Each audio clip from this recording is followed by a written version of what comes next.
Kiran royal విషయంలో Lakshmi Reddy U turn చేసుకుంటున్నారా? Kiran royal విషయంలో కిరణ్ రాయల్తో లక్ష్మీరెడ్డి రాజీ కుదుర్చుకున్నారా అంటే అవుననే సమాధానం ఇస్తున్నారు కొంతమంది రాజకీయ విశ్లేషకులు. ఈ నేపథ్యంలోనే అసలు కిరణ్ రాయల్తో లక్ష్మీరెడ్డి రాజీ కుదుర్చుకోవడం వెనక ఏం జరిగింది, తెర వెనక అనేది మనం పూర్తి స్థాయిలో విశ్లేషణ చేసుకుందాం. ప్రస్తుతం మనతో పాటున్నారు ప్రముఖ రాజకీయ విశ్లేషకులు కృష్ణకుమారి గారు. మేడంతో మాట్లాడదాం. మేడం నమస్తే. మేడం నమస్తే.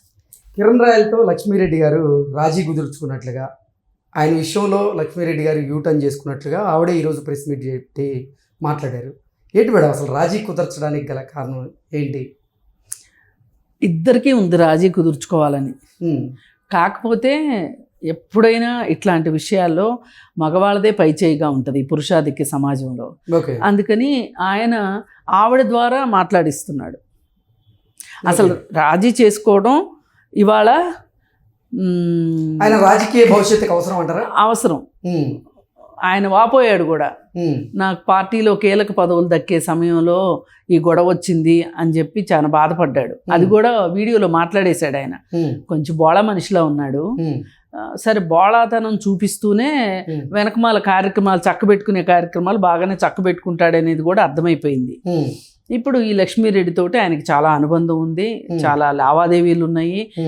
వాళ్ళిద్దరి మధ్యలో చాలా వ్యవహారాలు నడిచినాయి. ఆమె భర్త ఉన్నప్పటి నుంచి కూడా ఆర్థిక లావాదేవీల దగ్గర నుంచి, స్నేహ సంబంధాల దగ్గర నుంచి, కుటుంబ సంబంధాల దగ్గర నుంచి అన్ని రకాల సంబంధాలు ఉన్నాయి. ఓకే, మరి తప్పు అంతా అవాస్తవాలని చెప్పాడు. ఏమండి, బోలెడు వీడియోలు వచ్చినాయి బయటికి. ఇప్పుడు ఆవిడతో ఏం చెప్పిస్తున్నాడు? మా ఇద్దరి మధ్యలో రాజీ కుదురుస్తామని వచ్చిన వాళ్ళు వీడియోలు చేసుకొని వాటిని మార్ఫింగ్ చేశారన్నట్టు చెప్తుంది ఆవిడ. ఏదైనా ఆవిడతో చెప్పిస్తున్నాడు. ఓకే, కిరణ్ రాయలు ఆవిడతో చెప్పిస్తున్నాడు. అంటే ఇక్కడ అసలు కిరణ్ రాయలకి ఏ పాపం తెలియదు, ఈమె తొందరపాటుతోటి ఈమె తొందరపడింది అని ఆవిడని ఆవిడే దోషిగా, ఆమె దోషిగా అభివర్ణించుకుంటూ కిరణ్ రాయల్కి ఒక మంచి స్థానాన్ని అట్టిపెట్టేలాగా డిజైన్ చేశాడు కిరణ్ రాయల్.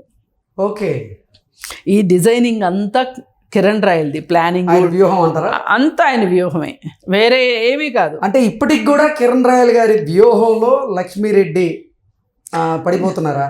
గత్యంతరం లేదు, ఇంకా ఆమెకి గత్యంతరం లేదు. ఎందుకంటే ఎప్పుడైతే ఆమె విషయాలు మొత్తం కిరణ్ రాయల్కి తెలుసు, కిరణ్ రాయల్ విషయాలన్నీ ఆమెకు తెలీదు.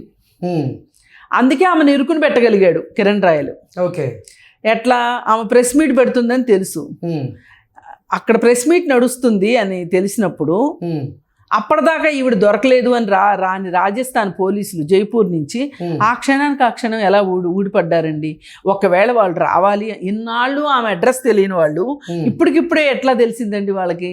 ఇప్పుడు అక్కడి నుంచి రావాలి అంటే జైపూర్లో పై అధికారుల దగ్గర పర్మిషన్ తీసుకోవాలి, అవన్నీ తీసుకొని రావాలి.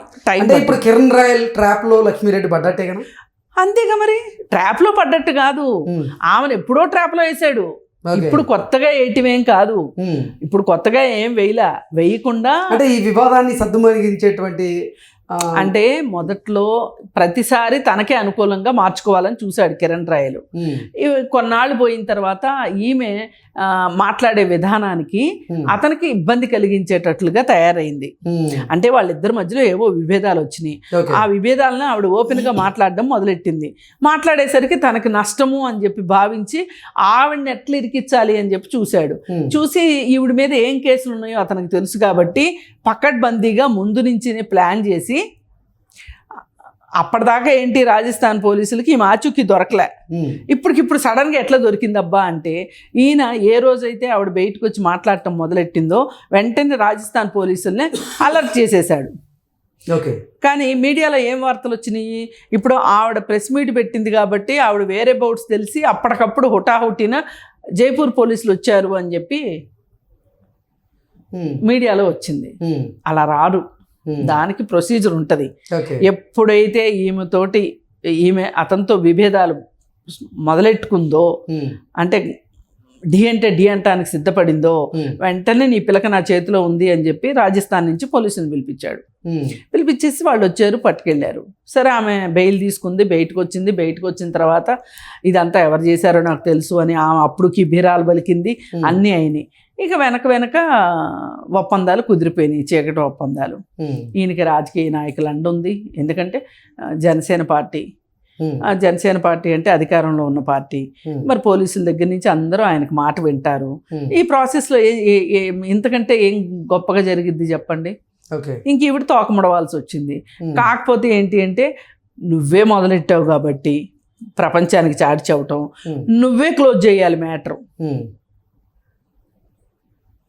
మొదలెట్టింది నువ్వే కదా, ఆట మొదలెట్టింది నువ్వే, ఆట కూడా నువ్వే ముగించాలి.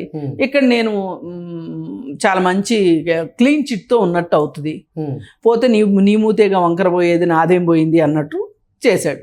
మరి ఇప్పుడు బ్లేమ్ అంతా లక్ష్మీరెడ్డి గారి మీద వెళ్తుంది కదా? అవును, వెళ్ళినాయి. ఇప్పుడు ఇక్కడ లాభపడాల్సింది ఎవరు? కిరణ్ రాయలు. ప్లాన్ చేసింది ఎవరు ప్లాన్ చేస్తే వాళ్ళకు అనుకూలంగా. ఇప్పుడు నేను నా చరిత్ర రాసుకున్నాను అనుకోండి, నాకు అనుకూలంగా రాసుకుంటా, మీరు రాసుకుంటే మీకు అనుకూలంగా రాసుకుంటారు. అంతేనా కాదా? అదేదో సినిమాలో చెప్పినట్లు వాళ్ళిద్దరిలాగా కాదు, నేను జడ్జి లాంటి వాడిని, వాళ్ళిద్దరు లాయర్ లాంటి వాళ్ళు, నేను జడ్జి కాబట్టి ఇద్దరు వైపు మాట్లాడతానని ఓ సినిమాలో సునీల్ అంటాడు. అట్లాగే ఇప్పుడు ఆవిడ ఏం మాట్లాడినా కిరణ్ రాయల్కి అనుకూలంగానే మాట్లాడాలి.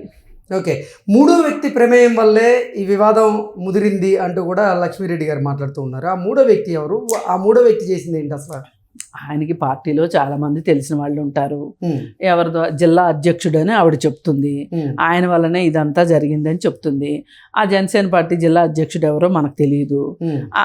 అసలు నీ బంగారం మంచిదైతే ఇక్కడ దాకా ఎందుకు వస్తుంది? అసలు నీకు తెలివి ఉంటే ఇక్కడ దాకా ఎందుకు వస్తుంది?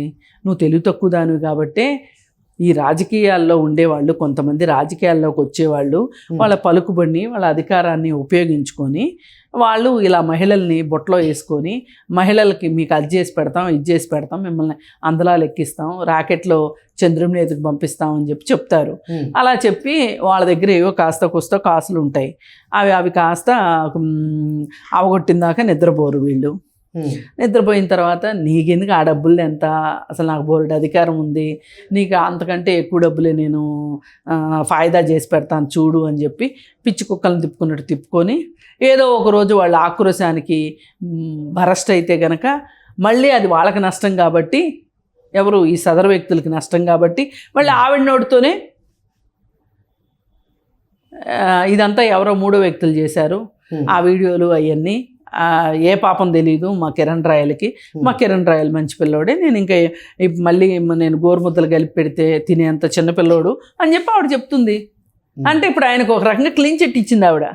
ఇప్పుడు పిచ్చోళ్ళు అయింది ఎవరు ఈ మధ్యలో? ఈ మీడియా, వీళ్ళందరూ పిచ్చోళ్ళు అయిపోయారు.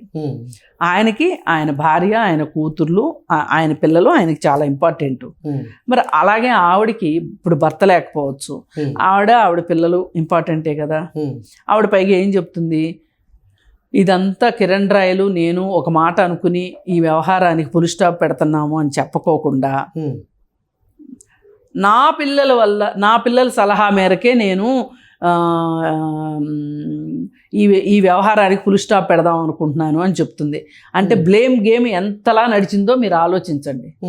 అంటే కిరణ్ రాయల్కి నాకు మధ్య రాజీ కుదిరింది, ఆయన ఇవ్వాల్సినటువంటి లావాదేవీలన్నీ కూడా ఇస్తా అని చెప్పారు అన్నట్లుగా ఆవిడ మాట్లాడుతూ ఉన్నారు. ఇప్పుడు గతి లేదండి, విధి లేని పరిస్థితుల్లో చెప్తారండి. ఓకే, అంత సడన్గా ఇచ్చేస్తా ఎలా మంచి బుద్ధి వచ్చేస్తండి కిరణ్ రాయల్కి? ఇచ్చేస్తారండి. అందుకని ఏది ఏమైనా ఇలాంటి సొంత వ్యవహారాలు, రాజకీయ నాయకులకి ఇట్లాంటి వ్యవహారాలు ఉండటం కరెక్ట్ కాదు.